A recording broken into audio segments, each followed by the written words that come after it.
A Rússia é o maior país em extensão territorial e um dos maiores em poderes bélicos. Mas você sabe como ele entrou na nova geopolítica mundial? Vamos descobrir agora.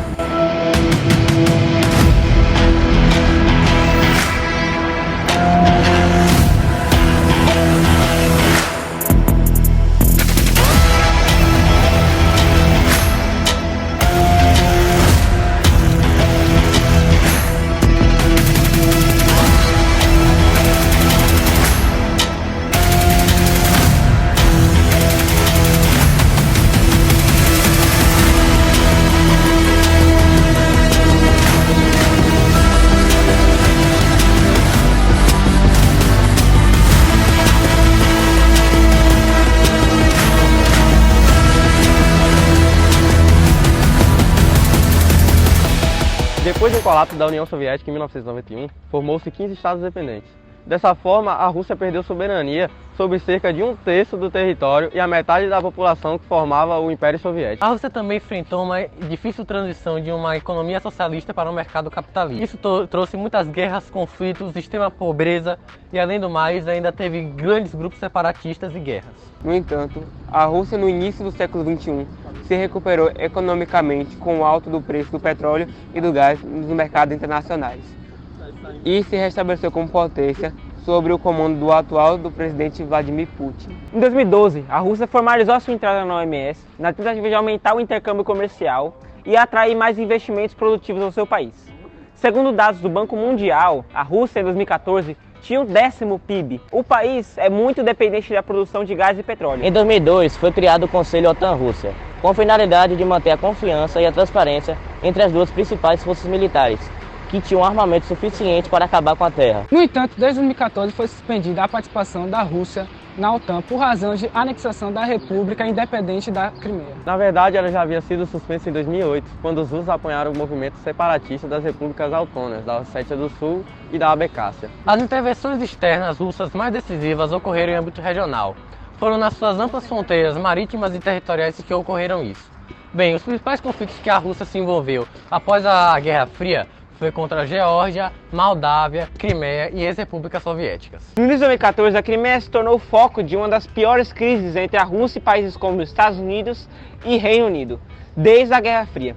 Depois do ex-presidente da Ucrânia, líder pró-russo Viktor, foi deposto após uma série de protestos. O povo ucraniano estava dividido entre aqueles que queriam uma integração com a Rússia e aqueles que apoiavam a aliança com a União Europeia.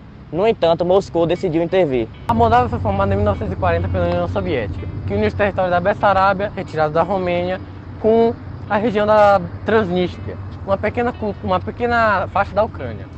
A população da Bessarábia tem uma forte identidade cultural com a Romênia, onde foi controlada por mais de 2 décadas. A Transnistria declarou sua independência em 1990 e separou-se da Moldávia antes mesmo da Moldávia conquistar sua independência do território soviético em 1991. Entre 1991 e 1992, o país entrou em uma guerra civil que foi interrompida por um acordo de cessar-fogo entre os dois lados desse conflito. Desde então, a Transnistria mantém um governo independente e está ligada militarmente à Rússia, com sede na cidade de Tiraspol, e abriga uma base militar russa. A sobrevivência da região tem sido garantida por Moscou por meio de apoio político e financeiro, além do fornecimento de gás subsidiado. O governo local reivindica a integração da região à Rússia. Em um referendo realizado em 2006, 98% da população votaram a favor da união com Moscou, um percentual superior ao referendo com o mesmo teor realizado na Crimeia em 2014. O apoio da Rússia à Transnistria garante a presença militar estratégica de Moscou entre a Ucrânia e a Moldávia. No entanto, até o momento, Moscou ainda não reconheceu a independência da Transnistria. Os Estados Unidos são responsáveis por quase 1,5% da produção de bens e serviços, próximo ao PIB combinado da China. Japão e Alemanha com apenas 4,5% da população mundial.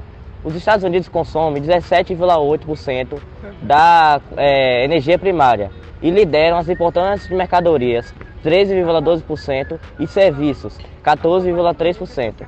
Alguns países, incluindo economias desenvolvidas, dependem fortemente dos Estados Unidos em termos de comércio internacional. Por exemplo, o Japão exporta 18,8% de sua mercadoria para os Estados Unidos, enquanto a China envia 18,1% de sua exportação para o mercado americano. Embora sua supremacia econômica seja contestada pela União Europeia, o Japão e países do BRICS e possivelmente será superada pela China na próxima década. Os Estados Unidos ainda têm uma posição dominante no cenário político-militar. Seu orçamento militar anual é a maior do que a soma dos 10 maiores orçamentos militares do mundo, incluindo China, Arábia Saudita, Reino Unido, França, Japão, Índia, Alemanha e Coreia do Sul. A doutrina Monroe foi anunciada em 1823 pelo presidente James Monroe como política hegemônica internacional dos Estados Unidos. Ela advertia as potências europeias a não intervirem ou estabelecerem colônias no continente americano, estabelecendo o hemisfério ocidental como uma esfera de interesse dos Estados Unidos. Com essa doutrina, os Estados Unidos se posicionaram como protetores das nações recém-criadas no continente, exercendo sua influência sobre elas. O slogan "América para os americanos" resume a ideia central da doutrina Monroe. No século XIX, o presidente James Knox Polk anunciou a aplicação rigorosa da doutrina Monroe e adotou uma política externa, expansionista, chamada Corolário Polk. Isso levou à anexação do Texas pelos Estados Unidos e à guerra contra o México, resultando na incorporação de territórios americanos pelos Estados Unidos. O objetivo final era controlar a Califórnia e a Baía de São Francisco para facilitar o comércio com a Ásia. No século XX, a política de conquista e hegemonia continuou com o corolário Roosevelt, onde a intervenção armada frequentes asseguraram a influência dos Estados Unidos na América Latina. Após a Segunda Guerra Mundial, as intervenções militares se tornaram internacionais devido à doutrina Truman e à Guerra Fria. Depois da Guerra Fria, os Estados Unidos emergiram como uma superpotência com uma supremacia militar incontestável. Isso levou a uma política externa marcada pelo unilateralismo, onde os Estados Unidos buscavam atender aos seus próprios interesses, independentemente das posições de outros países. Após os ataques de 11 de setembro, invadiram o Afeganistão para combater os terroristas, derrubando o governo afegão e ocupando o país. No entanto, no caso da guerra do Iraque em 2003, não havia evidência que o país representasse uma ameaça aos Estados Unidos ou a outros países do Oriente Médio. As alegações da conexão entre o governo iraquiano e a Al-Qaeda, financiamento de grupos terroristas e posse de armas de destruição em massa foram posteriormente reconhecidas como falsas pelo próprio governo dos Estados Unidos. A doutrina Bush, também conhecida como a doutrina da guerra preventiva, justificou as interações militares no Afeganistão e no Iraque, independentemente da aprovação da ONU. Essa doutrina permitiu que os Estados Unidos atuassem de acordo com os próprios interesses econômicos, impondo sua presença e domínio nas regiões estratégicas do mundo. A estratégia militar envolveu ações preventivas contra ameaças de grupos terroristas e países que supostamente os abrigavam ou apoiavam, ou que desenvolviam armas de destruição em massa. Os Estados Unidos aplicaram ações unilaterais e agressivas para consolidar seus interesses econômicos, especialmente relacionados ao fornecimento de petróleo e energia, intensificando sua influência no Oriente Médio e na Ásia Central. Além disso, as leis de segurança interna dos Estados Unidos foram modificadas, restringindo os direitos civis e as liberdades individuais dos cidadãos sob o pretexto de combate ao terrorismo. Durante o governo de Barack Obama, que esteve no poder de 2009 a 2017, houve uma mudança na política externa dos Estados Unidos. O governo de Obama anunciou o fim da doutrina Bush e adotou uma abordagem baseada nos direitos humanos e no direito internacional. Apesar disso, algumas políticas anteriores foram mantidas, como a guerra contra o terrorismo. A política externa de Obama não impediu os Estados Unidos de realizar ataques militares a países como Afeganistão, Iraque, Somália, Iêmen, Paquistão, Líbia e Síria. Muitas dessas intervenções resultaram em consequências desastrosas, criando estados falidos e propícios à expansão do terrorismo. Um dos incidentes mais graves ocorreu em 2015, quando as forças dos Estados Unidos bombardearam um hospital administrado pela Organização Médicos Sem Fronteiras na cidade de Kunduz, no Afeganistão. Esse ataque foi considerado um crime de guerra, uma vez que, de acordo com a Convenção de Genebra, hospitais e ambulâncias em zona de conflito são áreas protegidas. Apesar das ações militares dos Estados Unidos, o legado diplomático mais significativo deixado pelo presidente Barack Obama foi a aproximação com o governo cubano em acordo com o programa nuclear iraniano. A reabertura das embaixadas entre a Havana e Washington em 2015 foi considerado um marco, uma vez que as relações diplomáticas entre dois países estavam interrompidas desde 1961.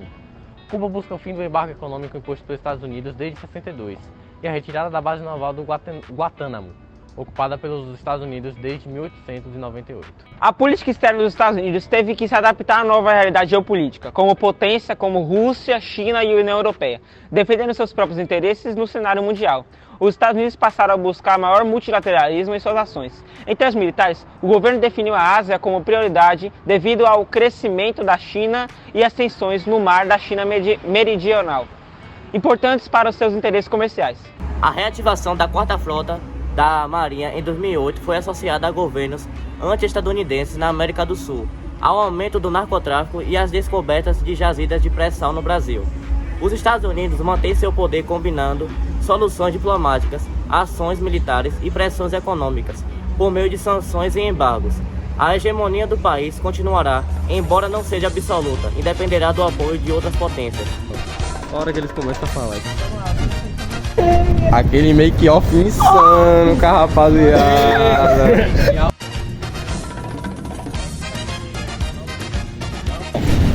Depois de um colapso na União Soviética, em 1990. Cagaram na cabeça do cara, velho. O pombo cagou na cabeça de Alex.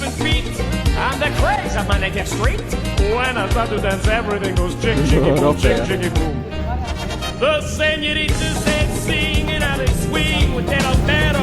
It's very nice, so full of spice.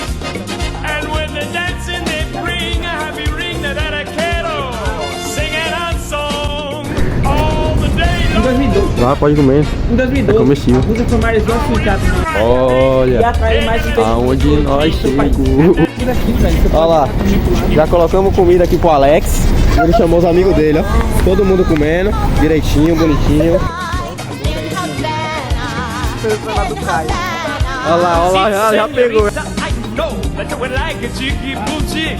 It's very nice, so full of spice. Independente daqui, velho. I place my hand on your hip and if you will just give me your É isso, hand. mano. That we shall try, just you and I. If you like the beat, take a little room to the beat. And I'll teach you to chick chicky boom, chick chicky boom, chick chicky boom. Vai, que o povo vai no local.